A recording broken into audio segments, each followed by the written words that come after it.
Hi, I'm Carrie, and this is Student Loan Chit-Chat. I'm not filming in my usual residence today, so I thought I would just take an opportunity to change up the scenery a little bit. What I want to talk to you today is about basically the things that I did that helped navigate me or steer me towards a $110,000 student loan forgiveness payoff. I've just recently changed this channel from fitness to student loan. So if you were there for that change, I've only made a couple of videos under the Student Loan Chit-Chat name. But basically, what happened earlier this week is I found out that my $110,000 student loan, I'm done with all payments, and now I'm just simply sending in the final work to get it closed. I spoke with Fed Loan earlier this week, and I have made my 120 payments, so I'm pretty happy about that. Ecstatic, to say the least. But there are some things that I did well before, or some things that I thought well before I ever got to this point. A lot of people think that a student loan being paid off is strictly based on the paperwork. If you ask me, I think the paperwork is actually the easy part. We can find the paperwork to process everything we need, but it's what happens before we get to the paperwork. And I do apologize. I'm filming this on my cell phone, so I hope the audio is okay. I'm not on my usual video camera, so please accept my apologies in advance if it doesn't seem of quite the same quality. But before we even get to the point of getting all the paperwork done to hopefully meet that 120 credit, 120 payment 10-year credit of public service loan forgiveness, there are some things that I did that might help guide you a little bit, or at least give you some sense of inspiration that you're not alone.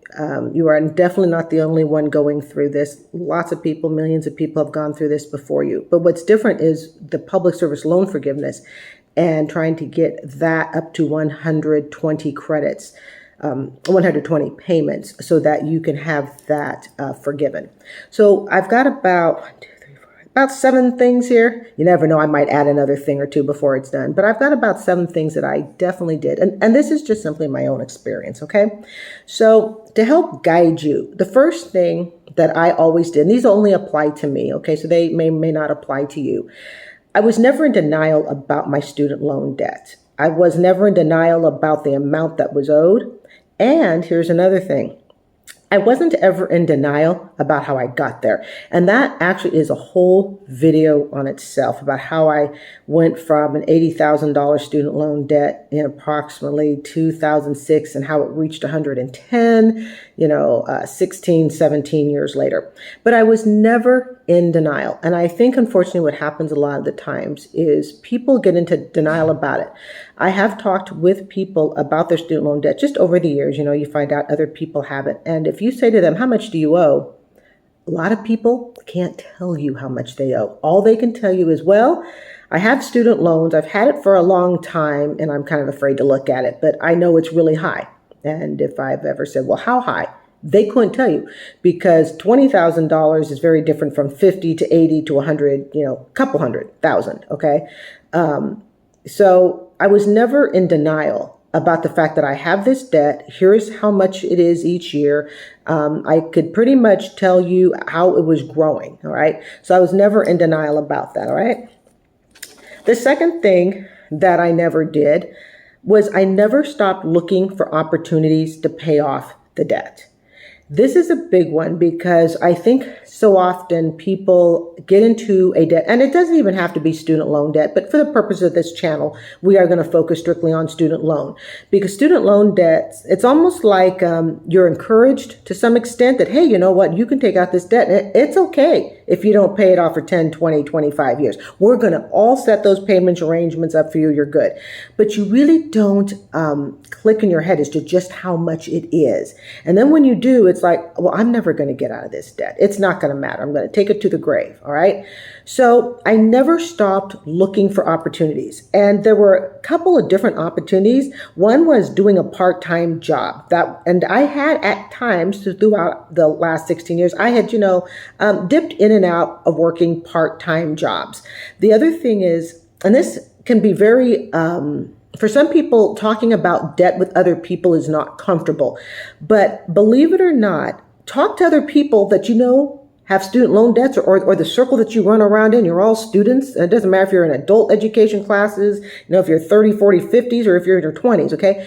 Talk to other people, about how are you paying off your debt? How did you get that debt paid off? So you had $17,000. What did you do to lower that? Or how are you making payments?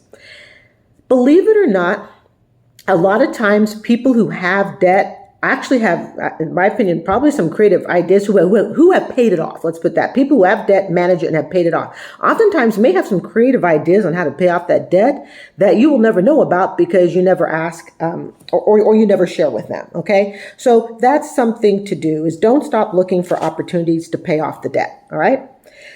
Another thing I never did, and I'm going to probably make a bigger video on this one later. Don't ever be tempted to transfer your federal student loan debt to a private company, because that private company will offer you a teaser rate. Oh, we will give you 0% for 6 months. We'll give you 0% for, 2 years. We'll give you 1.5% interest. I don't care if they give me 0% for the rest of my life on the loan. If it is a federal loan that you have, I never, ever would consider, at least I did not, I never for a moment considered transferring it to a private party lender because they could give me a teaser rate. The bottom line is the best protection you have for a federal loan is under the federal government. Yes, we understand the federal government is not perfect in everything it does. We understand that. PSLF has certainly proven us that.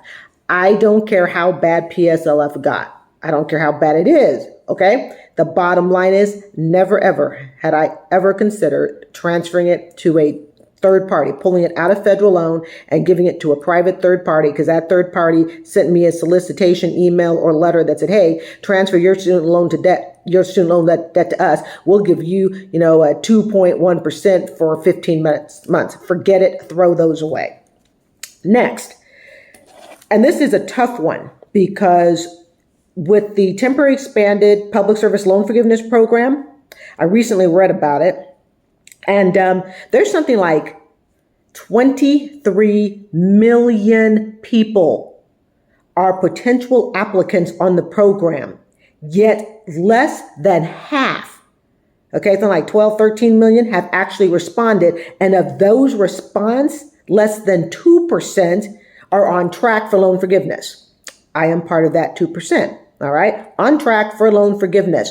But what is causing it? Well, they think part of the problem, and I would actually agree, we've heard for years that the PSLF program is a scam. Oh, you're never, ever going to get it. You listen to talk show hosts, entertainment. Let's remember, these are entertainment shows, okay? Shows that talk about student loans. These are entertainment shows. Well, people are listening to these entertainment shows, okay? And they're going, well, you know what? My favorite entertainment talk show, radio host, TV host, whatever, says this is all a scam. So they must be right. I never, ever for an instant believed any of the TV or radio talk show hosts that it was a scam. I agreed with them definitely that the student loan program had issues as far as PSLF and other payment, related stuff. That I completely agreed on. But did I believe that it was a scam? No, I just believed it was poorly run. So I never, ever started believing that it was a scam.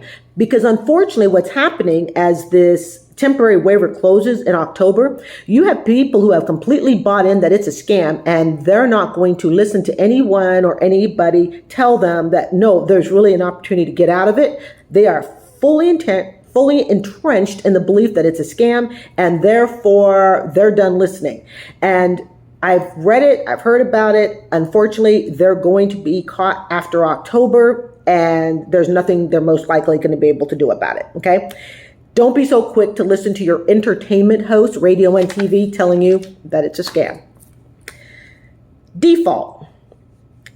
I've never been in default on my student loans, but had I been, and a few times I was prepared to possibly go in that direction. It's been tight sometimes, okay, but I never did hit it. But even if I were in default, I would still continue opening all of my mail. One of the things I've read is part of the reason they think that the response isn't higher to the waiver. Okay, again, you're talking over 20 million people are potentially public service workers that have student loans that could be taking advantage of this waiver. Part of it is, I've read that because when people get into default and it starts to feel like a hopeless situation, guess what they won't do? They're not going to open their mail. It's just like when people owe creditors that call their phone and they suspect or they know it's the creditor. What do? They don't answer the phone. Okay. Been there, done that. All right. So no judgment there. Trust me. But the bottom line is if you are in default on federal student loans and you are not opening the mail, you've probably missed out on a couple of opportunities. I know in the past they've had opportunities that people who are in default. It's like, if you will just contact the federal government, if you will just contact your student loan company, we're going to waive all or a portion of that default. We really just want you back on the program. We really just want to know, where do you live? Where do you work? How much money do you make? Okay, because if we can sort that information out, we can take steps to bring your default loan back up. And I've seen stuff like this on the news, and I'm thinking, people aren't opening up their mail. And this is partly what's happening. People aren't opening it. If you are in default, open every single piece of mail. You're in it. You think you're going to be in it. Okay, whatever. If it deals with your student loan, default or not, open up the mail. There may be hidden opportunities. Another thing I did not do in my journey towards reaching the 120 payments, I never procrastinated. The minute I heard an opportunity, I was on it. When I found out in October 2021 that there was this thing that they were doing called the waiver, and I had been following the news. So I was right, my finger was right on the trigger button when this actually happened, because I've been following student loan news for a couple of years. Okay, actually several years. I never procrastinated. I literally had my application in the second day.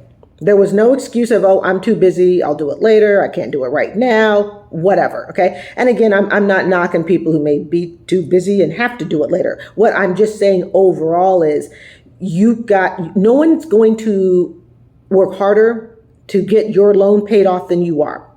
So if you're willing to procrastinate on your loan, imagine how much other people are willing to procrastinate that have nothing to do or care about whether your loan is paid off. Okay. I never procrastinated on opportunities to pay off my debt. And when I applied the second day for the waiver, keep in mind, it took them 8 months, or just short of 8 months, to respond to me. Okay. So it takes months. This is not fast. It's not weeks, days, or even a few months. It's several months. Get it in. Okay. Before October. And a really quick note on that. I read a story yesterday talking about the waiver. They are not expecting the waiver to be extended. It's really, really a slight chance. The waiver has a lot of politics, partisan, stuff going on with it. And part of the reason they're thinking that possibly it will not be waived is I shouldn't say me, but the Biden administration isn't even sure if they can waive it. So those of you who are thinking, well, I'm just going to wait till the last minute and maybe they'll extend it. Even the articles are saying, don't count on it. It's a touchy issue as is. Okay. So if you are procrastinating in hopes that maybe, they'll extend it, I would not. And finally, last tip of advice, one of many tips I'm sure I'll make for this channel. Don't beat yourself up over the debt. I never did. I never said to myself, man, you're just a horrible, awful person. This debt defines you. This debt, is the beginning and the end of you. I never actually did that. All I did do was say, okay, I probably made some financial mistakes, made some errors, some big ones. I don't know if this loan ever honestly would have been paid off.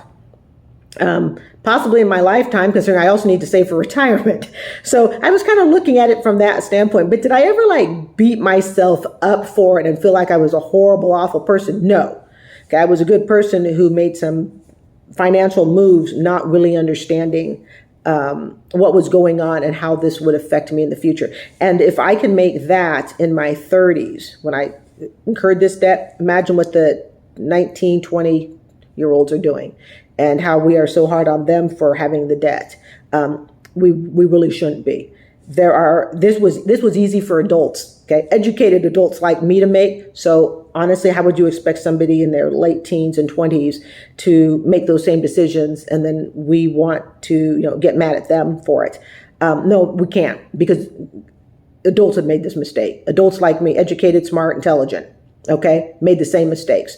So no matter what your age, don't beat yourself up for it. But I would tell you, you need to learn from it. And we will, go into more of that later. But I never beat myself up for it. I never said I was a horrible, awful person. Because once you start doing that, you don't do the other 6, 7 things that I mentioned. Okay. So those were just some of the things that I did. A lot of people think it's just about the paperwork. They're like, just show me the paperwork on how to get out of debt. Okay. And I can.